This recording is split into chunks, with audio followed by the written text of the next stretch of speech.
Hi, welcome back to my YouTube channel. ಇವತ್ತಿನ recipe dosa ಮಾಡೋದು ಹೇಗೆ ನೋಡೋಣ ಬನ್ನಿ. ಇಲ್ಲಿ ಒಂದು ದೊಡ್ಡ ಬೌಲ್ ತಗೊಂಡಿದ್ದೀನಿ. ಅದರಲ್ಲಿ ಚಿಕ್ಕ ಬೌಲಲ್ಲಿ 4 ಬೌಲ್ ಹಾಕ್ಕೊಳ್ತಾ ಇದ್ದೀನಿ. ನೋಡಿ, ನೀವು ಎಷ್ಟು ಜನ ಕ್ವಾಂಟಿಟಿ ಇರ್ತೀರೋ ಅದ್ರ ಮೇಲೆ ಹಾಕ್ಕೊಳ್ಳಿ. ನಾನಿಲ್ಲಿ 6 ರಿಂದ 8 ಜನಕ್ಕೆ ಮಾಡ್ತಾ ಇರೋದು. ಹೊಲದ ಕೆಲಸಕ್ಕೆ ಬಂದಿದ್ರು ಅಂತ ಅವ್ರಿಗೂ ಸೇರಿಸಿ ಮಾಡ್ತಾಯಿದ್ದೀನಿ. ಇದಕ್ಕೆ ಇವಾಗ ಒಂದು 3/4 ಲೋಟ ಕಡಲೆಬೇಳೆ ಹಾಕ್ಕೊಳ್ತಾ ಇದ್ದೀನಿ.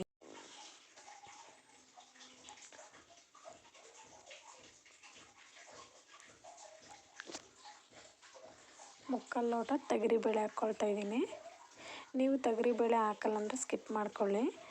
ಇಲ್ಲಿ ಒಂದು 1/4 ಕಪ್ಗಿಂತ ಜಾಸ್ತಿ ಮೆಂತ್ಯಕಾಳು ಹಾಕಿದ್ದೀನಿ.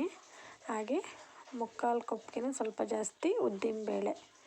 ಇವಾಗ ಇದನ್ನು ಮಿಕ್ಸ್ ಮಾಡ್ಕೊಳ್ಳೋಣ. ನಾನು ಯಾಕೆ ಮುಂಚಿತವಾಗಿ ಇವನ್ನೆಲ್ಲ ಹಾಕ್ಕೊಂಡೆ ಅಂದರೆ ಎಲ್ಲದನ್ನು ತೊಳಿಬೇಕಲ್ವ, ಹಂಗಾಗಿ. ಇವಾಗ ನೋಡಿ, ಇದನ್ನು 3 ರಿಂದ 4 ಸರಿ ನೀಟಾಗಿ ಕಿವುಚ್ಕೊಂಡು ಅದರಲ್ಲಿರೋ ಧೂಳೆಲ್ಲ ಹೋಗಬೇಕು. ಆ ಥರ ತೊಳ್ಕೊಳ್ಳಿ.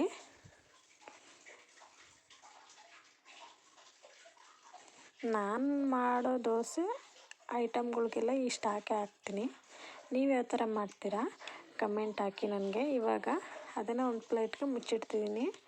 ಇಲ್ಲಿ ನೋಡಿ, ಇಲ್ಲಿ ಅವಲಕ್ಕಿ ಒಂದು ಅರ್ಧ ಕಪ್ನಷ್ಟು ತಗೊಂಡಿದ್ದೆ, ಅದನ್ನು ನೆನೆ ಹಾಕಿದ್ದೆ. ಇವಾಗ ಅದನ್ನು ರುಬ್ಕೊಳ್ಳೋಣ ಸ್ವಲ್ಪನ.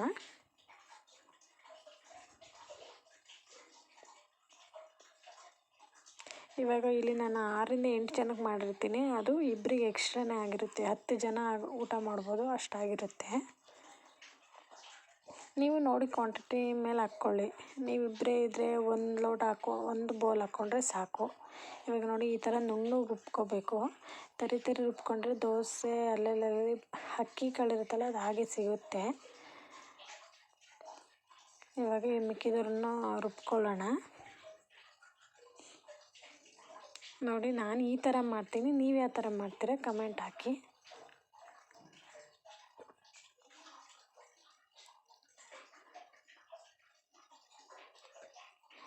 ಇವಾಗಿನ ವಾಯ್ಸು ನಿಮಗೆ ಜೋರಾಗಿ ಕೇಳ್ತಿದೆಯಾ ಕಮೆಂಟ್ ಹಾಕಿ. ನನ್ನ ವಾಯ್ಸು ಸ್ವಲ್ಪ ಸ್ಲೋನಲ್ಲೇ ಮಾತಾಡ್ತಿದ್ದೀನಿ. ನೋಡಿ, ಇವಾಗ ಅವಲಕ್ಕಿ ನೆನೆ ಹಾಕಿದ್ನಲ್ವ, ಅದನ್ನು ಹಾಕ್ಕೊಳ್ತಾ ಇದ್ದೀನಿ.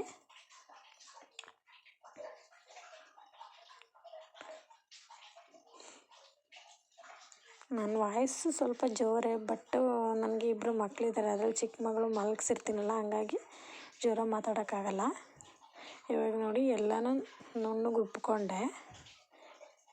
ಇವಾಗ ಈಗ ನೋಡ್ತಿರ್ಬೋದು ನೀವು, ಇವಾಗ ಇಷ್ಟಿದೆ. ಇನ್ನು ನಾಳೆ ಬೆಳಗ್ಗೆ ಎಷ್ಟಾಗುತ್ತೆ ಅಂತ ನೀವೇ ನೋಡಿ. ಇದನ್ನು ನಾನಿವಾಗ ಸ್ಪೂನಲ್ಲಿ ನೀಟಾಗಿ ಗೂರಿಡ್ತಾ ಇದ್ದೀನಿ. ನೀವು ಇದೇ ಥರ ಮಾಡಿ ಯಾವ ಥರ ಬರುತ್ತೆ ನೋಡಿ ದೋಸೆ, ಸೂಪರಾಗಿರುತ್ತೆ.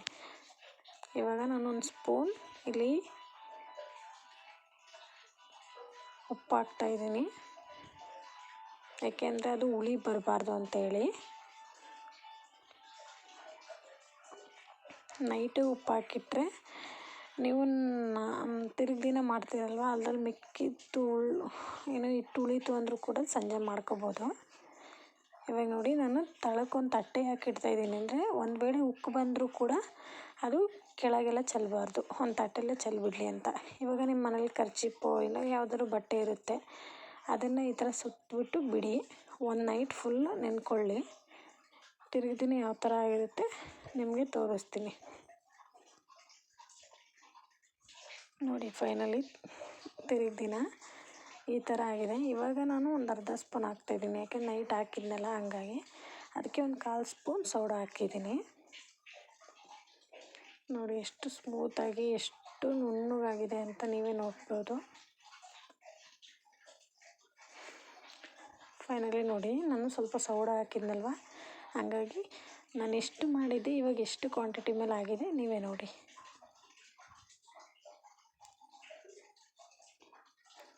ಇವಾಗ ಇದನ್ನು ಒಂದು ಅರ್ಧ ಬೌಲಿಗೆ ತಗೊಳ್ತೀನಿ. ಇವಾಗೀಗ ಬಿಡೋಕ್ಕೆ.